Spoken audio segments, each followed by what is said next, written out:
మన ప్రభువును రక్షకుడైన యేసుక్రీస్తు నామములో మీ అందరికీ శుభాభివందనములు. ఉదయకాలంలో దేవుడు మనకిచ్చిన వాక్య భాగాన్ని మనం చదువుకుందాం. 1 పేతురు 5వ అధ్యాయం 6వ వచనాన్ని మనం చదువుకుందాం. దేవుడు తగిన సమయమందు మిమ్మల్ని హెచ్చించినట్లు ఆయన బలిష్టమైన చేతి క్రింద దీని మనస్కులై ఉండుడి. ప్రియా దేవుని బిడ్డలారా, దేవునిలో మనం హెచ్చించబడాలి అంటే ఆయన బలిష్టమైన చేతుల క్రింద మనం ఎలా ఉండాలి? దీన మనస్కులై ఉండాలని ఆయన సెలవిస్తున్నాడు.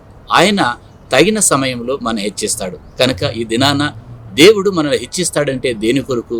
ఆయన మహిమార్థంగా, ఆయన కొరకు సాక్షిగా జీవించడానికి దేవుడు మనల్ని హెచ్చిస్తాడు.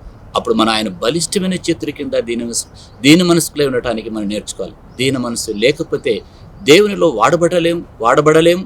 దేవుడు ఎన్నడూ వాడుకోలేడు. కనుక ఆ దీన మనసు నీకు, నాకు, మనందరికీ అవసరమైంది. ఆయన తగిన సమయంలో హెచ్చిస్తాడు. ధైర్యంగా ఉండు.